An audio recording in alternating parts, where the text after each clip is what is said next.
Please welcome Rick Wartzman, tonight's moderator. Rick is the director of the Drucker Institute at Claremont Graduate University, an Irvine Senior Fellow at the New America Foundation, and an author. He spent the first 20 years of his career as a writer, editor, and columnist at the Wall Street Journal and the Los Angeles Times. Please welcome Rick Wartzman.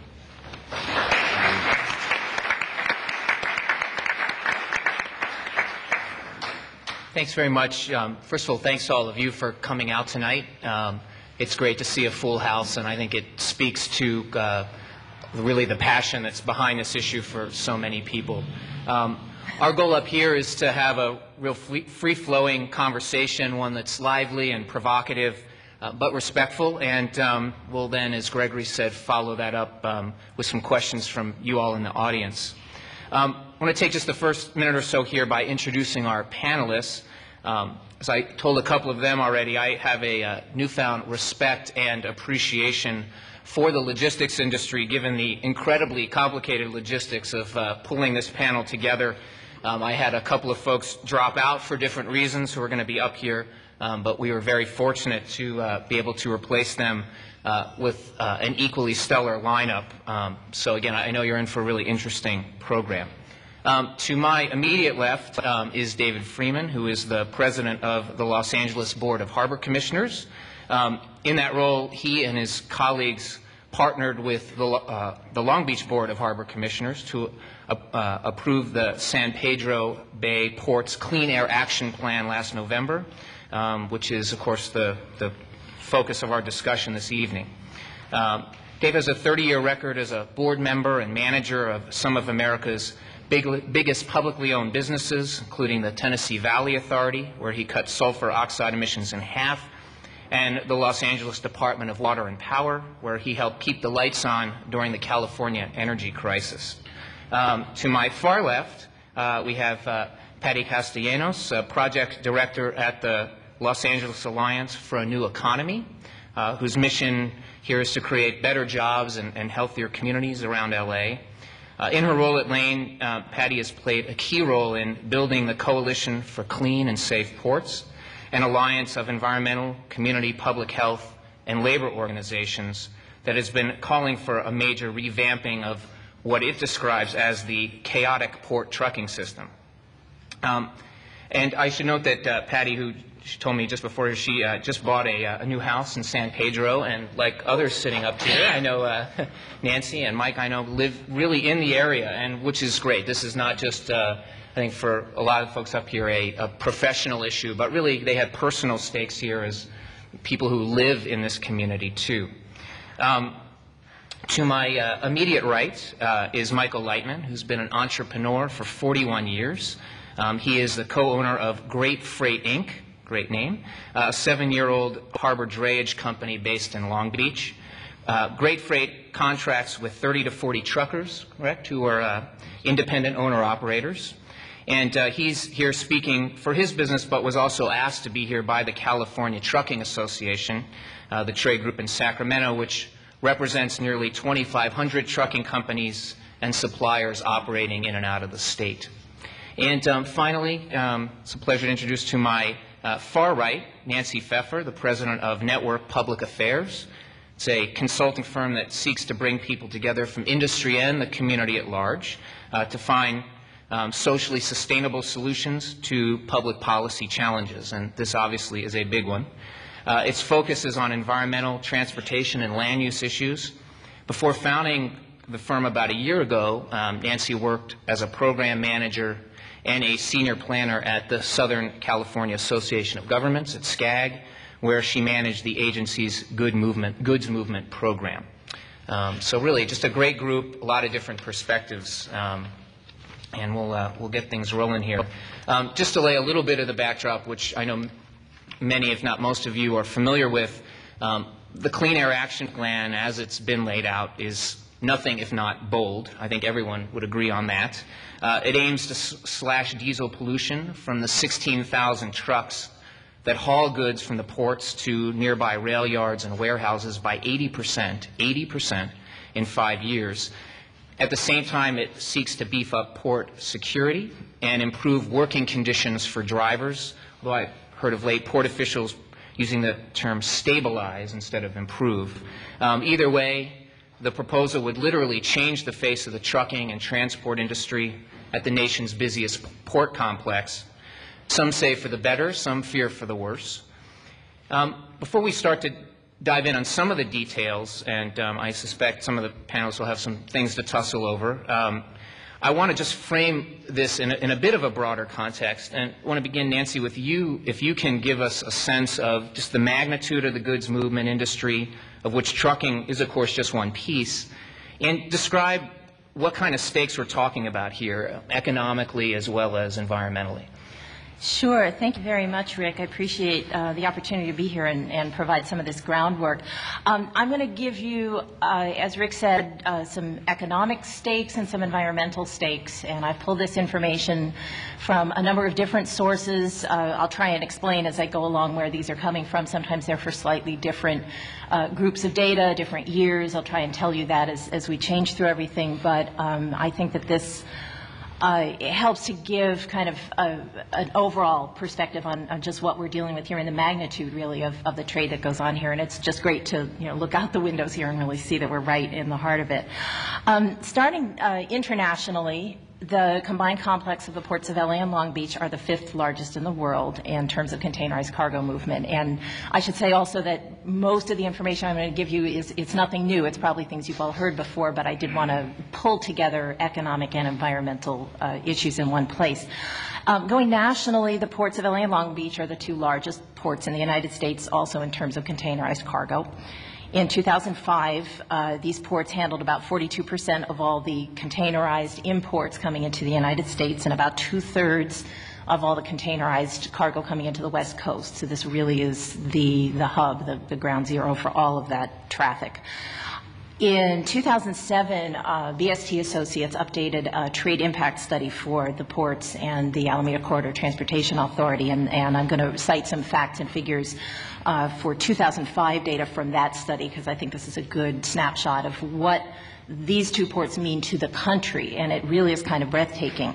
The BST study showed that total trade value transiting these 2 ports in 2005 was $256 billion.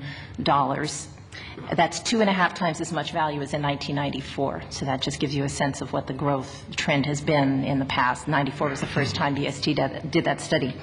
Just looking at today, or more recent figures for 2006, this is now from LA Economic Development Corporation. Through the total two-way trade through the LA Customs District totaled $329.4 billion in 2006. That's up more than 12% over 2005. So we're having really great increases there. Just for clarity, the Customs District also includes Port Hueneme, LAX and Ontario airports, several coastal oil terminals, and McCarran Field in Las Vegas. So that's a slightly larger group of figures there that I gave you. Note that this $329.4 billion represents 2/3 of the state of California's total two-way trade value. So 2/3 of it is happening right here in our customs district. Now, in terms of what this means for the region, both imports and exports create 4 kinds of economic impact. They create jobs that we have. They create income. That's the income that people take home from having a job. They create state and local tax revenues, sales taxes, property taxes, excise taxes, a variety of different kinds of taxes, and output, which refers to the value of production or sales that's generated by imports or exports. Exports through these ports generate more output than imports do, because exports are more likely to have some manufacturing activity associated with them. Imports generate distribution of retail activity, but not very much manufacturing domestically. And you can see that in the multipliers that VST calculated for each dollar of import or export value that comes through these ports. So $1's worth of imports through LA Long Beach generates an additional $1.23 of economic output nationally. $1's worth of exports generates an extra $2.23 of output nationally. So with that background, now we're going to come back to the total national impact of that $256 billion in total 2005 trade through the 2 ports. It generated an additional $364 billion in economic output across the entire nation. And I got curious what that was as a percentage of our gross domestic product. So I calculated our gross domestic product looked it up, is about 12.5 trillion, and that 364 billion all the way across the country is about 3% of our gross domestic product. So that is a big chunk of the nation's prosperity just happening right here. Going to some of the other indicators, some of the other benefits nationally, the trade through LA Long Beach generated $107.5 billion in personal income. That's the money taken home by people employed in trade-related jobs all across the U.S. The number of those jobs across the United States, 3.3 million jobs. And state and local governments across the country got tax revenues totaling $28.3 billion from our port trade in 2005.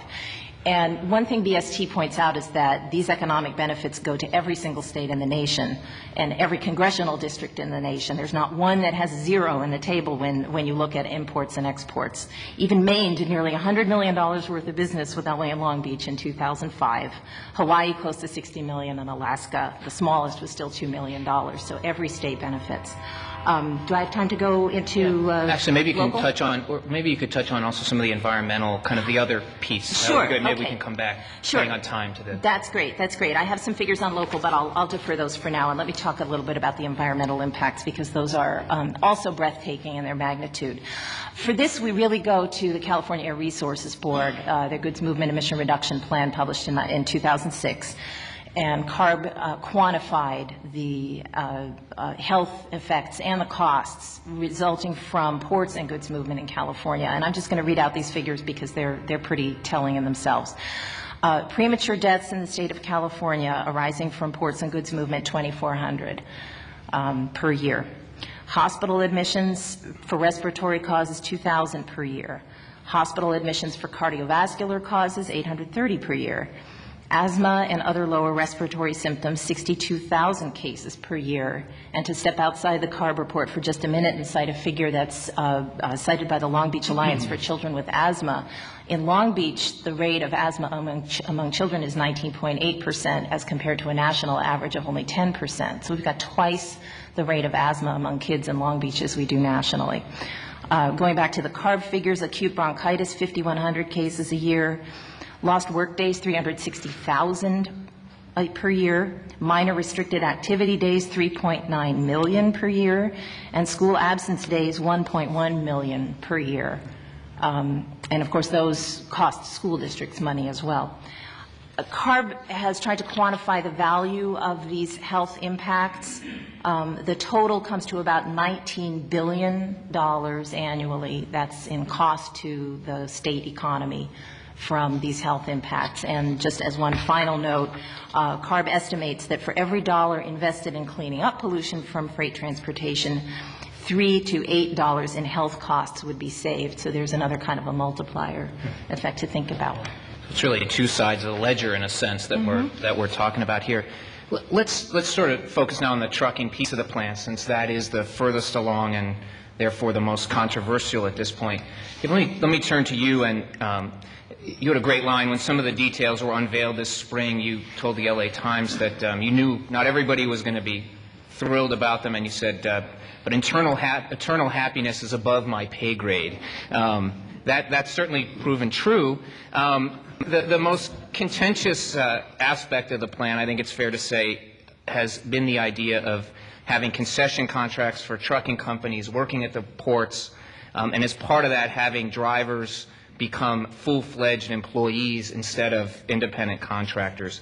Can you explain, first of all, how this would work compared to the current setup, and why is it so important for drivers to be classified as employees? Well, first of all, what's remarkable is the degree of agreement with the ABCs of the program. I haven't heard a lot of serious opposition to concessions. Certainly, I haven't listened to hundreds of people. No one's come out for dirty air. Everybody's for clean air. And everyone, and no one's objecting to the pace at which we're trying to clean up.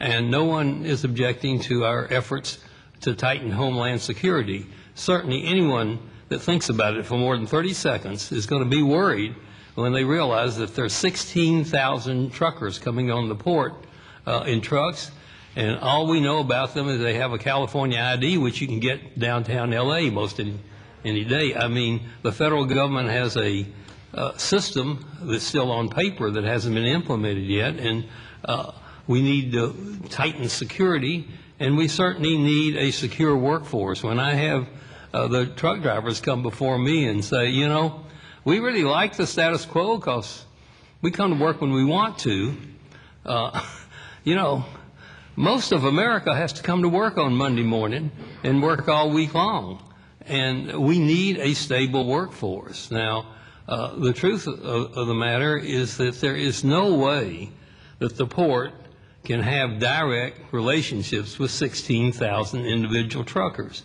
And there's no way that we can really enforce the rules that are necessary with 12 or 1,300 motor carriers, which we have out there, many of whom don't have the resources to maintain the trucks and certainly not to buy new trucks.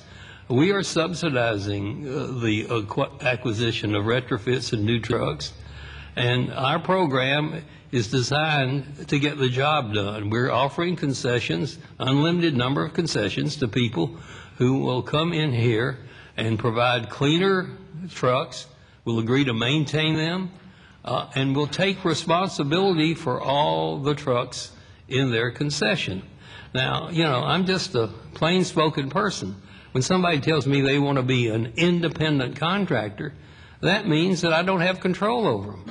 That means that they can do what they want to do, and it means that I don't know whether their truck is going to stay serving the port, whether it's going to be maintained properly, and whether my rules for Homeland Security will be enforced. So there's a fundamental inconsistency between people saying they want to be independent and the port's duty and obligation to invest lots of money into cleaner trucks and make sure that they're maintained and that they are assigned to port duty, and that the truck drivers, we know where they come from and who they are, and that we have a stable workforce. Now, the question of whether people are employees or not, the last time I checked, you're either an independent contractor or you're an employee. And the people who want to be independent contractors, we just can't relate to the thousands of independent folks, many and most of whom don't have the resources to move into an era of cleaner trucks. And yeah, we don't make any apologies for the fact that this may result in better working conditions.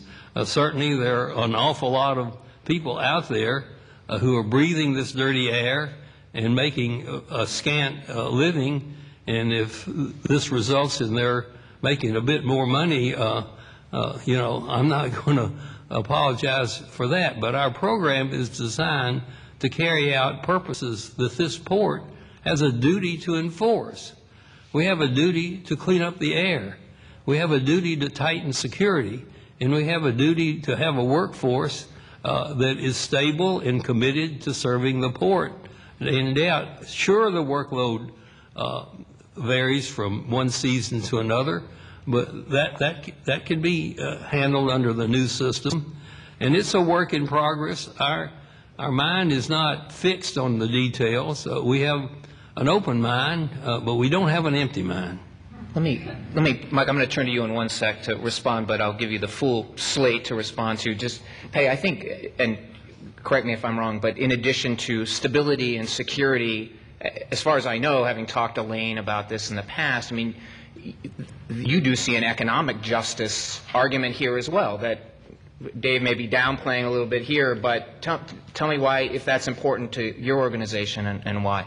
Absolutely. To Lane, and I would say, broadly speaking, to the Coalition for Clean and Safe Ports, which basically came together to address the multiple problems that are afflicting port trucking. That includes the negative environmental impacts on the communities surrounding the ports, or any community that's in the path of port trucking, including communities like the City of Commerce, as well as the economic conditions that are facing port drivers. And we see those two problems as inextricably linked. You cannot, in our mind, it is impossible for us to continue thinking that the burden of cleaning the air as it relates to truck, it should fall on these port drivers, who, as Commissioner Freeman stated, don't have the means to do it currently. I mean, I've heard stories of truckers doing their own maintenance on their own trucks. They don't even have the wherewithal to take it somewhere to be maintained. Now we're saying we're going to have a whole fleet of new trucks that require newer technology, a higher cost of maintaining, and it's impossible to think that these drivers are going to be able to do that in the current conditions, in their current economic means. So it definitely is important for us to change the conditions of these drivers and grant them employee rights, which right now they have absolutely no rights as employees. Right. Mike, do you want to, can you, from where you sit, and where there's some, now you're the company that has to deal with these well-intentioned plans, what does it mean on the ground for you? And, you know, we've talked before, I assume you, as Dave said, you have no issue with the goals here, right, the end goals, but getting from here to there, talk about what that would be like for you. If I could, I'd like to back up just a little bit. Sure. I certainly want it known that the trucking community agrees with President Commissioner Freeman on the outright goals. We want clean air. Everybody wants clean air. To put this in the proper perspective, you heard that most of us live and work here in the South Bay. My daughter lives in San Pedro. My granddaughter, 2.5 years old, lives there. I work in Long Beach. We all have the dirty air, we're all breathing the dirty air, and we all like to limit that as best we can. Security for the nation. Nobody wants to see a 9/11 at our piers. What seems to be missing in the overall approach, however, is the hurry to get there, but let's not ask the people that live and work in it, how can we fix some of this? How can we better handle the piers? Many of us that work at the harbor know of a great deal of vulnerability to the harbor, and certainly we want security both for the employees that are working on the docks, our drivers that go to the piers, and everybody that lives in the community. We don't need a tragedy here. However, the only real differences I think we have, and certainly we'll hear that on the panel, is the time and the method with which we attend to these goals that we all agree need to be met, and met as fast as is possible. But met as fast as is possible obviously always has an economic downside. I would like to give you a quick example of what we're faced with the present proposal, even though it's moving. If someone from the city came to your home today, or your apartment today, and said, your furnace needs to be changed out. It's going to cost you $10,000. It's spewing pollution, and we need to get it fixed, and we're going to give you 90 days to get that changed. And if you can't fix it in the 90 days, you're going to have to move somewhere else. And likewise, your landlord is faced with the same thing, and he's going to have to evict his tenants because he can't get that accomplished in 90 days. Well, that's where the trucking community is. I'm a pretty down-to-earth guy. None of us like to necessarily ride behind a truck on the freeway. We haven't found a better way to get our goods from A to B. So while I may be the black sheep on the Diaz tonight, I'd like to suggest that the goal is to accomplish this in a way that we continue to get the products and services we want, and at the same time, as fast as is humanly possible, clean the air. Obtain the security both for the employees, choice, the independent owner-operators. They're all family people as well. We don't want to turn the whole table upside down. Go ahead. Could I just take your analogy? We're like a guy coming up to the fellow in the apartment and offer him to buy him a damn new furnace. And we want to do it right now. And do it as soon as we can get a new furnace installed. It's fundamentally, and as far as an economic downturn, we just heard the young lady describe that the ratio of health costs to the cost of cleanup is what you said, 7 or 8 to 1. so that for every dollar we invest in cleaner air, we're saving $8. So that doesn't sound like a downturn to me. I mean, if we were handing down regulations to these small truckers and say, damn it, clean up or get lost, you'd have a point. But we're saying the opposite of that. We're going to help subsidize the retrofits and the new trucks, and we're going to have a reasonable timetable. We're not locked into a particular, but lives are at stake, for gosh sakes. I take these health studies very, very seriously. When I came on board, this no net increase task force had a study that showed that we're going to have 3,500 premature deaths if we move pollution down to the 2001 level. And I said, we can't be murderers. We have to get down to health levels. And our program is designed so that the port does not contribute to dirty air. This is the least we can do, and we need to do it as rapidly as we can. And the fact that we're raising the money to help the trucking industry get it done in reform should be to our credit. Nancy, do you have anything you want to add on this point, or okay, that's fine. Mike, let me just turn back to you for a minute, because I want to make sure I understand something. The concession arrangement in and of itself, and again, the turning from independent contractor to employee, how big an issue is that per se?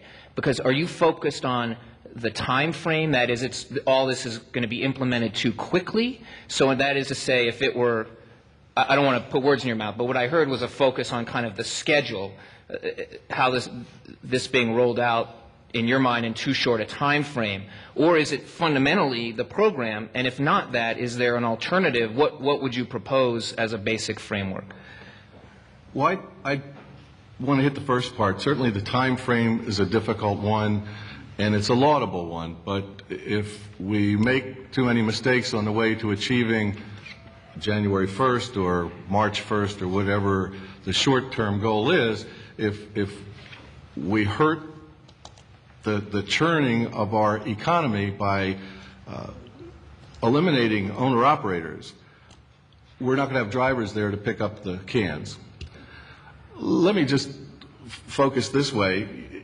If you're an immigrant, or if you're just a lower income person that decided to hustle when you were young or middle-aged, whatever it might be, and you worked your buns off to save $1,000 to get a truck so that you now have a tool.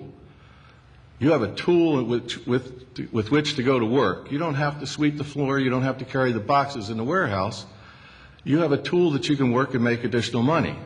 And now somebody wants to take that tool away from you and turn you back into a laborer for the opportunity to make less money than you're making now. I don't think you're going to be standing there in January or February when the port locks you out. I believe that we are going to have a tremendous turmoil, because I don't think these drivers are going to sell their trucks to my company or any other company and decide to be a laborer come January 1st, because they're going to get some new truck that they're going to get to ride in. They enjoy night work, they enjoy weekend work to make what they need to have. I have drivers. I looked at my payout for last week. I had 30 drivers that I paid. They grossed $1,743 a piece average, which means after you take away the fuel and the insurance and their expenses, they took home $1,100 or $1,200, give or take. That's not going to be replaced by a wage earner. Now, there are people that don't hustle as hard as some of my drivers, and they're certainly entitled to be a wage earner, to have an employee job and get them. They're available. They go wanting for applicants. That's not to negate the problems that the Commissioner spoke of. We still need to control these 16,000 drivers. We still need to control the companies. We need to be able to enforce the standards. This is the hard part. We agree on so many things. It's the implementation that we don't necessarily agree on. And I think with enough time at the table with truckers, we may be able to put forth a good plan or join with the ARP's plan and accomplish the goals that we need to accomplish here. Well, let's just get the record straight. There is nothing in our plan that in any way prevents a truck driver from owning their own truck. There are a lot of people that own their own employees, and there's nothing in our program that says that the truck driver can't own their own truck. It's just that we have to have a concession owner that is legally responsible for everyone in his concession. And in terms of how they're paid, there's nothing in our program that says they have to be paid by the hour. They can be paid by the load. We just need to get control over the situation so we can enforce the clean air rules and enforce the Homeland Security rules. And as far as listening to truck drivers, I probably heard from more truck drivers in the last 6 weeks than anybody in the state of California. They've been coming to our meetings and they've been speaking up, and we've been listening very carefully to each and every one of them, and I've been reading an awful lot of letters. And we announced this program way back in October, and the trucking industry has had a huge input, and frankly, we haven't decided on these details yet. As I said, our minds are not empty, but they're open. Patty, did you want to speak a little bit to, I think, some of the conditions? Is that? Sure. Honestly, don't know where to start. Maybe I'll start with, Mike, I understand you said, immigrant workers looking for a job, looking to get ahead. And as far as I know, in our current economy, immigrant workers are attracted or fall into, because of lack of any other choices, into low-paid service sector jobs. And I think this is another case where you have an enormous, a high volume, a high percentage of low-wage, well, in this case, they're not making wages, they're not wage earners, but immigrant workers that are not making a decent living. And, I appreciate that there are some drivers, which I would say are few and far between, that work their butts off and do well. I come across drivers all the time who work their butts off, who work night and day, and still come out at the end of the day with something comparable to $8 an hour. I mean, I'm looking right now at some of the numbers, and, we have a driver, Israel, who makes $8,000 a month, but after you take away his gas expenses, his payment on the truck, which totals $2,100 a month just to pay the truck. We're talking about $2,800 in fuel, and the Gateway studies, the Gateway City studies actually cited that $25,000 a year on average is spent on just fuel alone. So even though the average gross is somewhere around $70,000 or $75,000 a year, $25,000 of that just automatically is spent on fuel.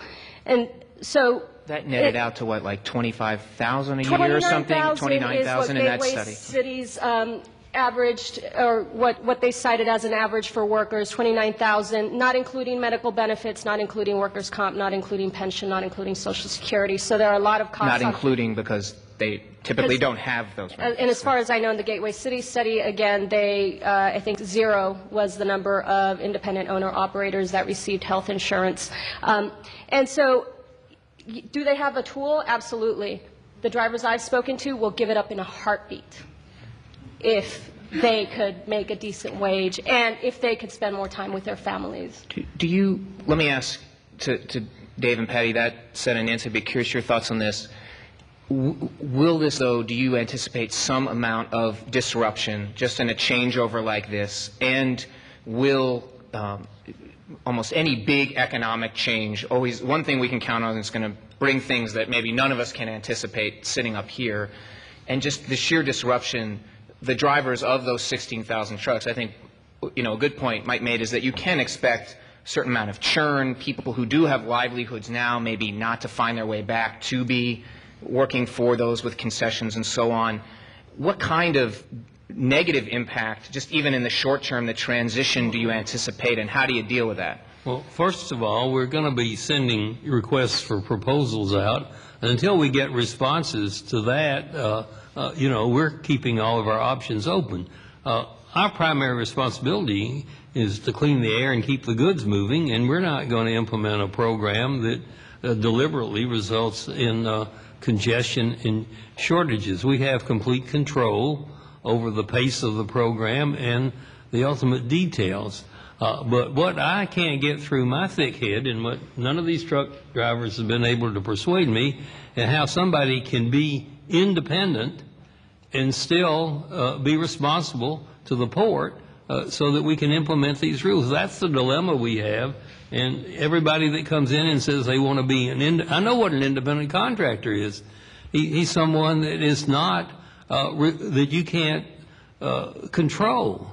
And we have got to have rules to control so that we can make sure that the air does get cleaned up, the trucks are maintained, and that Homeland Security requirements. I'll tell you the biggest threat to the stability of the workforce is that when the federal government starts implementing these TWIC cards that they're talking about, they're going to find a significant percentage of the driving force is not up to their standards, which includes American citizenship. And I am very concerned about that situation, and I want to do something so that we can find out about more about these drivers and be sure that we have a stable workforce. We have a responsibility here, and just sitting back and waiting till that shoe drops, and then we do have a sudden real shortage is not the way that we're going to proceed. But have no fear about this. This is a heavy lift. We are doing something bold, but something that's fundamental. And you can sit around and paw the earth till the cows come home. There is no perfect way of doing this thing. This job just needs to get done. We have two mayors, the mayor of Long Beach and the mayor of Los Angeles, that have given us our marching orders. It's our job to implement it. We have heard no alternative plan yet that we think will get the job done in the 5-year period. With all due respects to the California Air Resources Board, if they had a plan for cleaning up the air would have been clean. They've been here a long, long time. We just new on the job, and we intend to stay with this, because we don't have any choice. This is, and beside, let's just be very clear. These ports are not going to be able to grow the business unless we clean up the air. The citizens of San Pedro and Wilmington have done all the sacrificing that they are going to do. There's not going to be any expansions of the ports unless at the same time we are reducing pollution. And you just might as well, everybody might as well just get that through your head. There's going to be green growth, or we're going to be in a recession. And our objective is green growth. So we don't have time to waste. This pollution has been building up a long, long time. The traffic is building up. We've got to get this job done in order to get approval of a whole long list of expansion projects that are in the works that will create more and more jobs and help us reduce pollution. If somebody's we're open to better ideas, but saying wait, it's too late to wait, folks.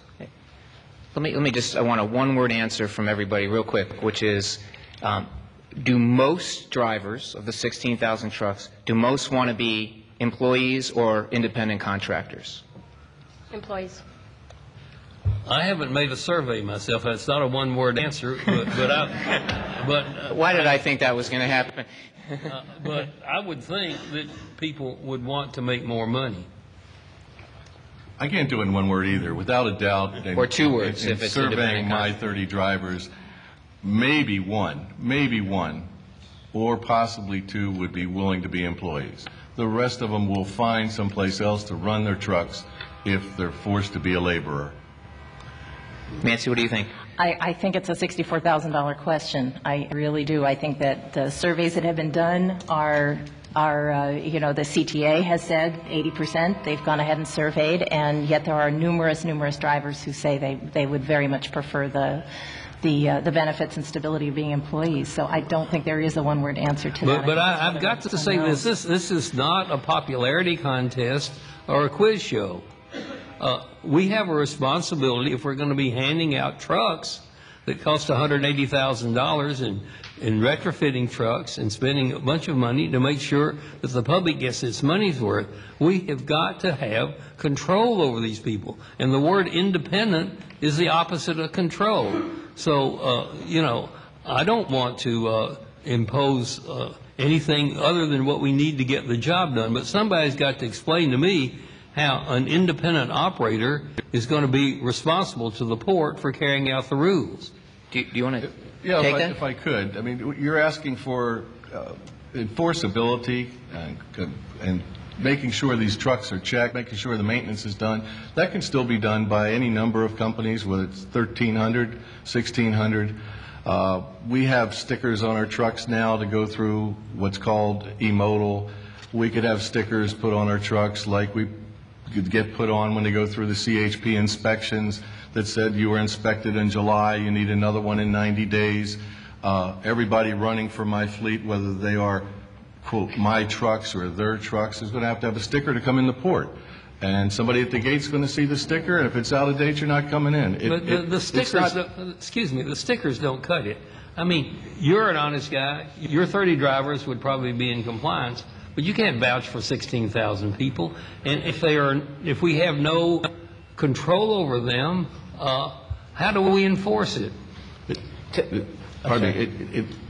What's the difference if they were concessions? You can't control it either. Oh, yes, we can. All you can do is levy a penalty, which you could do whether they were concessions or not. We have no right to levy a penalty on an independent contractor, and if someone has a concession, they're responsible for all the trucks in their concession, and we're going to have performance bonds put up so that people will be enforcing those rules or understand why. Patty, I know you wanted to jump in here, and I'd like you to address, I still think this is an important issue, which is, if as Dave says, on the spirit of moving in the right direction and being bold and needing to do these things, if undocumented drivers suddenly lose their trucks or their livelihoods, I mean, how much are you concerned, because you didn't answer this, are you concerned about economic disruption which may come in the community? Well, for long-term gain. I want Patty to. For long-term gain.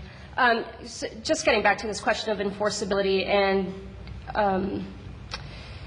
enforceability of even the current standards, or under the current system, the independent contractor system with these, I believe it's 1,400 companies that the number is now. NRDC and CCA just recently put out a comment letter to the port stating that, in fact, inspection data from DOT, inspection data for trucks operating near the ports, showed higher rates than anywhere else in the state for violations. And so, again, it's like we have already seen that just we could draw the conclusion, I think, that the majority of these now are port trucks. And so we're hearing from companies that they can, in fact, maintain these trucks, that they can meet inspection and all regulations, and yet they're not doing it now.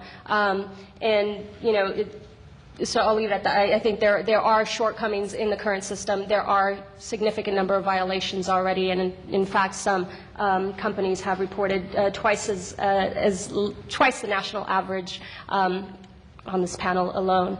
So, I mean, as far as the disruption to business and getting to the undocumented.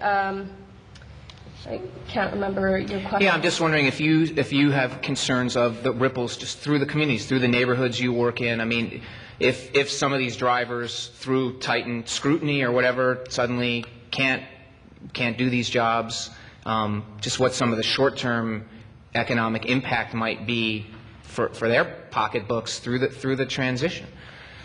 Well, I know that it's my understanding that TWIC is going to come whether the ports pass this Clean Trucks program or not. Can you translate? I'm sorry. The Transportation Worker Identification Credential, which will be, as I believe, enforced and imposed on all port workers, including port truckers. And it has certain requirements of workers at the port, including there'll be criminal background checks. there will also be citizenship requirements, and I don't know all the details, but I believe they need to have a green card, or in fact, I believe even some with temporary work visas won't be able to, under the current system, be eligible for the TWIC. They'll need to appeal it. And so my understanding is that will be enforced regardless of what the ports does on port trucking, and are we concerned? Absolutely. So outside of this discussion, that discussion is happening, and it's going to affect the ports. And so the question is, are we going to be prepared to, is the port going to be prepared to deal with it, and what's the best way to deal with that scenario? Well, there's another fact that has to be put on the table. When we send this RFP out, I think there's a reasonable chance that major trucking companies that do not serve the port today are going to make bids for concessions. We're going to require that they give a priority to existing owner-operators and hire them, but I don't know that the picture is necessarily one of a diminishing number of drivers. I think there's a reasonable possibility that we're going to get major trucking companies that abandon the ports because of such a dog-eat-dog situation here, and no one could make any money much, and of course the port is still going to be in control. We are not going to implement a program that's going to result in shortages. We're going ahead with this, and we recognize that it's a work in progress. It is a mighty work, and it is going to take place. Let's talk just quickly. We've got about 5 minutes, I think, before we turn it over to you all, which will be a lot of fun, and hear your questions. But I did want to just touch on costs for a minute. Any concerns, Mike, that you have about the current cost structure as you understand it? This is, I believe, they're talking about a $1.8 billion price tag to replace and retrofit the trucks. Dave has generously said it's like the guy coming to offer to replace your furnace and hand it over. Are there any concerns that you have if he's given you the furnace? Well, if he gives you the furnace with the right and the privilege for him to tell you when he can turn it on, when he can turn it off, he's going to tax it, he's going to take 10% of the heat and move it over somewhere else, then other than that, no, I don't have any problem with that. Most people are overheated anyhow. I rest my case. In terms of the overall economics, I think, candidly, what everybody that's involved in the ports is concerned about is not knowing how and when and what the change will be. We're all pretty panicked because we all feel like we're going to get rolled over by the steamroller that Dave is rolling pretty hard, and if we can work together cooperatively, I think we can survive it. But what is really going to happen is it's going to cost more to ship freight. And that cost is going to go into clean air, security, and a stable workforce. And that's wonderful, isn't it? I agree with you wholeheartedly. But the problem that a businessman like myself has is if my rates can't go up until way after the expenses go up, I'm not there for the end result, be it clean air or a business that's alive. We don't know that these are going to go in tandem consistently over the next 5 years. I've already lost the opportunity for my lease where I'm presently a leaseholder in Long Beach because I don't know what the future is. Drivers right now don't dare buy a truck of any year because they don't know what they're going to be able to do with that truck. Well, those are arguments for getting this program going sooner. I don't disagree. Let's meet and confer and put something together we can all live with and get it done. Amen. Well, since that's our first amen, I think it's a good time to, maybe our last, a good time to turn this over to those of you in the audience. So I think we have some folks walking around with mics. So we only have one microphone tonight, so we're going to ask you to step out into the aisle, and please speak clearly into the mic as this is recorded for broadcast.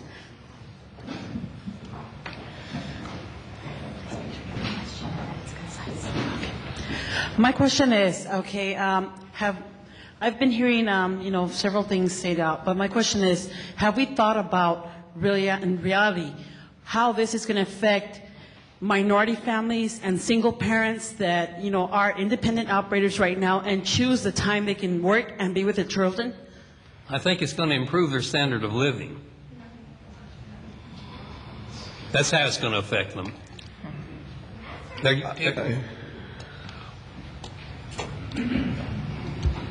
Mike, did you want to? Yeah, I think they're going to have fewer options. When I was a youngster, I obtained a position as a laborer on a construction site, only to be told I could only work 40 hours at, I forget what it was, $2 an hour or something, and I needed more money than that, and I offered to come back and work on Saturdays as essentially somebody different cleaning up the houses. I wasn't allowed to do that. As a result, I couldn't make the money I needed to make. I have drivers right now that have $2,300 and $2,700 a month mortgage payments. They're going to lose their house if this goes through. They will lose their house. There's no way that they're going to make a wage on an hourly basis to cover that mortgage. Their house is gone, their family's moving, God knows where. Could I just comment? David Beckham is an employee.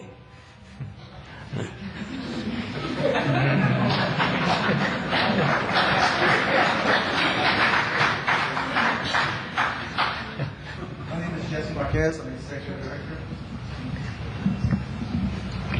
My name is Jesse Marquez. I'm Executive Director, Coalition for a Safe Environment. We're headquartered here in Wilmington. We're an environmental justice organization. We have serious problems. Nancy mentioned the asthma rate in Long Beach as being 19% point something. In Wilmington, it's 23.4% asthma rate of children. 6 people die every day here in the Los Angeles, Long Beach Harbor area. We need to address the health issues. We need to address the environmental issues. What else can we do to support the Clean Air Action Plan and the Clean Truck Program?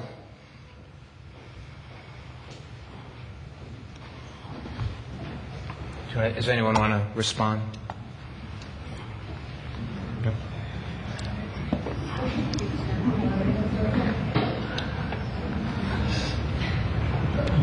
No. Well, I'll respond if nobody else wants to. I mean, what you can do is be informed. Attend meetings like this, get all the information you can, form an opinion, and then be proactive. That's what you should do. We're all citizens. We all have an opinion. Express it. I don't necessarily agree with everything about the Clean Air Action Plan, as you can tell. But what we all agree with is what the gentleman said. We need to clean up the air. And we for darn sure need to have some security at the piers. That's without a doubt. And so please be active. Whatever side you're on, be active. I agree with him. Me too.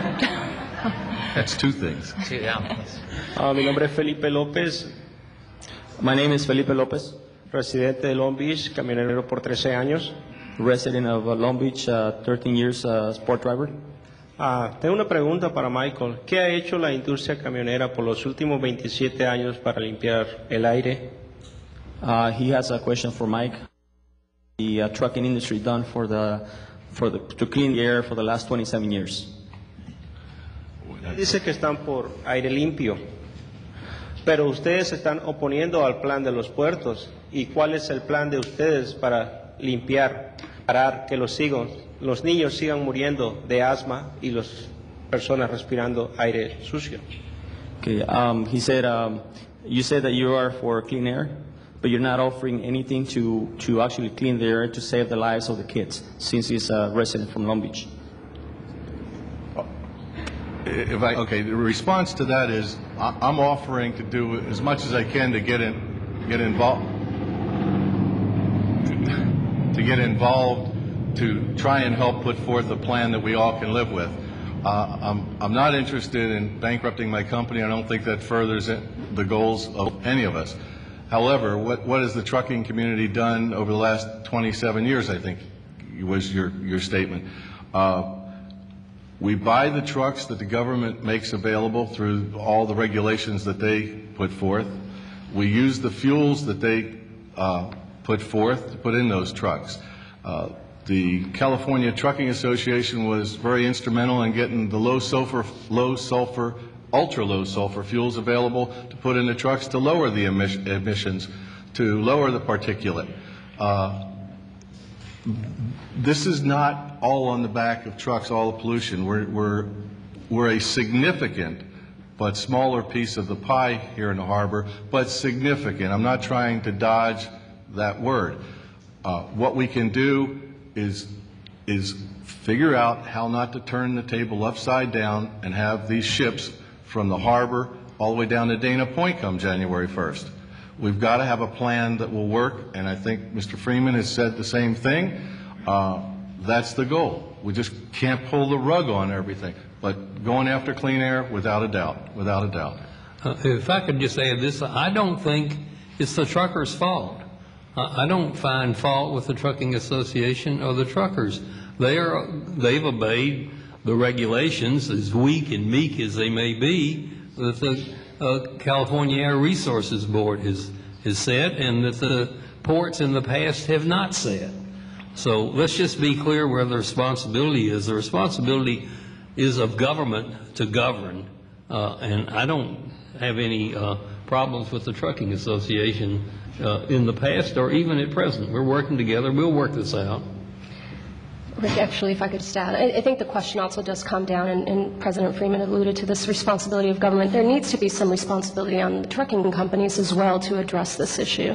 And, you know, I understand that the standards have been very weak, and we're now asking them to step up to the plate and meet higher standards. We're also asking companies to take responsibility for these trucks, take responsibility for the drivers that drive them. And again, right now, who's paying the cost of all of this is the drivers and communities. And this is by no means a perfect industry, and it's not just the communities in the harbor that are suffering, but communities along the transport corridors. And I think the City of Commerce, in a recent health